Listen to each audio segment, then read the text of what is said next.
പുറപ്പാട് പുസ്തകം 10-ാം അധ്യായം. യഹോവ പിന്നെയും മോശയോട്, നീ ഫറവോൻ്റെ അടുക്കൽ ചെല്ലുക. ഞാൻ അവൻ്റെ മുമ്പിൽ എൻ്റെ അടയാളങ്ങൾ ചെയ്യേണ്ടതിനും ഞാൻ മിസ്രയീമിൽ പ്രവർത്തിച്ച കാര്യങ്ങളും അവരുടെ മധ്യേ ചെയ്ത അടയാളങ്ങളും നീ നിൻ്റെ പൗത്രന്മാരോടും വിവരിക്കേണ്ടതിനും ഞാൻ യഹോവയാകുന്നു എന്ന് നിങ്ങൾ അറിയേണ്ടതിനും ഞാൻ അവൻ്റെയും ഭൃത്യന്മാരുടെയും ഹൃദയം കഠിനമാക്കിയിരിക്കുന്നു എന്ന് കൽപ്പിച്ചു. അങ്ങനെ മോശയും അഹരോനും ഫറവോൻ്റെ അടുക്കൽ ചെന്ന് അവനോട് പറഞ്ഞതെന്തെന്നാൽ, എബ്രായരുടെ ദൈവമായ യഹോവ ഇപ്രകാരം അരുളിച്ചെയ്യുന്നു, എൻ്റെ മുമ്പാകെ നിന്നെ തന്നെ താഴ്ത്തുവാൻ എത്രത്തോളം നിനക്ക് മനസ്സില്ലാതിരിക്കും? എന്നെ ആരാധിപ്പാൻ എൻ്റെ ജനത്തെ വിട്ടയക്കാം. എൻ്റെ ജനത്തെ വിട്ടയപ്പാൻ നിനക്ക് മനസ്സില്ലെങ്കിൽ ഞാൻ നാളെ നിൻ്റെ രാജ്യത്ത് വെട്ടുകിളിയെ വരുത്തും. നിലം കാണുവാൻ കഴിയാതെ വണ്ണം അവ ഭൂതലത്തെ മൂടുകയും കൽമഴിയിൽ നശിക്കാതെ ശേഷിച്ചിരിക്കുന്നതും പറമ്പിൽ തളിർത്ത് വളരുന്ന സകല വൃക്ഷവും തിന്നുകളയുകയും ചെയ്യും. നിൻ്റെ ഗ്രഹങ്ങളും നിൻ്റെ സകല ഭൃത്യന്മാരുടെയും സകല മിസ്രയീമ്യരുടെയും വീടുകളും അതുകൊണ്ട് നിറയും. നിൻ്റെ പിതാക്കന്മാരെങ്കിലും ഭൂമിയിലിരുന്ന കാലം മുതൽ ഇന്നുവരെയും അങ്ങനെയുള്ളത് കണ്ടിട്ടില്ല. പിന്നെ അവൻ തിരിഞ്ഞ് ഫറവോൻ്റെ അടുക്കൽ നിന്നു പോയി. അപ്പോൾ ഭൃത്യന്മാർ ഫറവോനോട്, എത്രത്തോളം ഇവൻ നമുക്ക് കെണിയായിരിക്കും? ആ മനുഷ്യരെ തങ്ങളുടെ ദൈവമായ യഹോവയെ ആരാധിക്കേണ്ടതിന് വിട്ടയക്കണം. മിസ്രയീം നശിച്ചു പോകുന്നു എന്ന് ഇപ്പോഴും നീ അറിയുന്നില്ലയോ എന്ന് പറഞ്ഞു.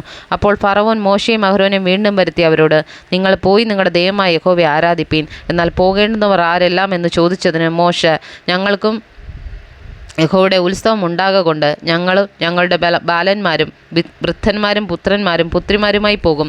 ഞങ്ങളുടെ ആടുകളെയും കന്നുകാലികളെയും കൂടെ കൊണ്ടുപോകുമെന്ന് പറഞ്ഞു. അവൻ അവരോട്, ഞാൻ നിങ്ങളെയും നിങ്ങളുടെ കുഞ്ഞുകുട്ടികളെയും വിട്ടയച്ചാൽ യഹോവ നിങ്ങളോട് കൂടെ ഇരിക്കട്ടെ.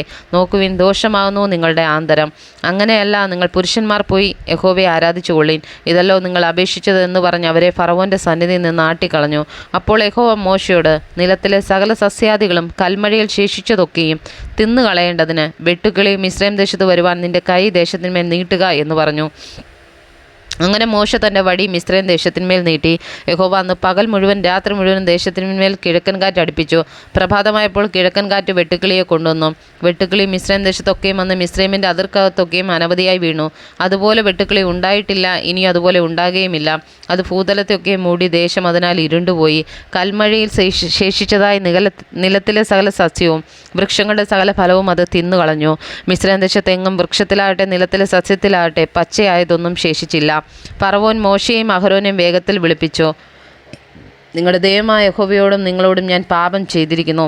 അതുകൊണ്ട് ഈ പ്രാവശ്യം മാത്രം നീ എൻ്റെ പാപം ക്ഷമിച്ച് ഈ ഒരു മരണം എന്നെ വിട്ട് നീങ്ങുവാൻ ഞങ്ങളുടെ ദൈവമായ യഹോവയോട് പ്രാർത്ഥിപ്പീൻ എന്ന് പറഞ്ഞു. അവൻ ഫറവോൻ്റെ അടുക്കൽ നിന്ന് പുറപ്പെട്ട് യഹോവയോട് പ്രാർത്ഥിച്ചു. യഹോവ മഹാശക്തിയുള്ള ഒരു പടിഞ്ഞാറൻ കാറ്റ് അടുപ്പിച്ചു. അത് വെട്ടുകിളി എടുത്ത് ചെങ്കടലിൽ ഇട്ടുകളഞ്ഞു. മിസ്രയീം രാജ്യത്തെങ്ങും ഒരു വെട്ടുകിളി പോലും ശേഷിച്ചില്ല. എന്നാൽ യഹോവ ഫറവോൻ്റെ ഹൃദയത്തെ കഠിനമാക്കി അവൻ ഇസ്രായേൽ മക്കളെ വിട്ടയച്ചതുമില്ല. അപ്പോൾ യഹോവ മോശയോട്, മിസ്രയീം ദേശത്ത് സ്പർശിക്കത്തക്ക ഇരുൾ ഉണ്ടാകേണ്ടതിന് നിന്റെ കൈ ആകാശത്തേക്ക് നീട്ടുക എന്ന് കൽപ്പിച്ചു. മോശ തൻ്റെ കൈ ആകാശത്തേക്ക് നീട്ടി. മിസ്രയീം ദേശത്തെങ്ങും 3 ദിവസത്തേക്ക് കൂരിരുട്ടുണ്ടായി. 3 ദിവസത്തേക്ക് ഒരുത്തൻ കണ്ടില്ല, ഒരുത്തനും തൻ്റെ സ്ഥലം വിട്ട് എഴുന്നേറ്റതുമില്ല. എന്നാൽ ഇസ്രായേൽ മക്കൾക്ക് എല്ലാവർക്കും തങ്ങളുടെ വാസസ്ഥലങ്ങളിൽ വെളിച്ചമുണ്ടായിരുന്നു.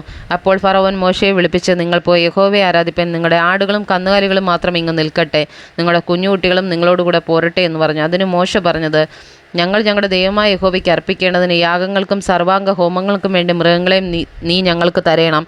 ഞങ്ങളുടെ മൃഗങ്ങളും ഞങ്ങളോടുകൂടെ പോരേണം. ഒരു കുളമ്പ് പോലും പിന്നിൽ ശേഷിച്ചുകൂടാ. ഞങ്ങളുടെ ദൈവമായ യഹോവയെ ആരാധിക്കേണ്ടതിന് അതിൽ നിന്നല്ലോ ഞങ്ങൾ എടുക്കേണ്ടത്. ഏതിനെ അർപ്പിച്ചു യഹോവയെ ആരാധിക്കണമെന്ന് അവിടെ എത്തുവോളം ഞങ്ങൾ അറിയുന്നില്ല. എന്നാൽ യഹോവ ഫറവോൻ്റെ ഹൃദയം കഠിനമാക്കി അവരെ വിട്ടയപ്പാൻ അവന് മനസ്സായില്ല. ഫറവോൻ അവനോട്, എൻ്റെ അടുക്കൽ നിന്ന് പോക, ഇനി എൻ്റെ മുഖം കാണാതിരിപ്പാൻ സൂക്ഷിച്ചുകൊള്ളുക. എൻ്റെ മുഖം കാണുന്ന നാളിൽ നീ മരിക്കുമെന്ന് പറഞ്ഞതിന് മോശ, നീ പറഞ്ഞതുപോലെ ആകട്ടെ, ഞാൻ ഇനി നിൻ്റെ മുഖം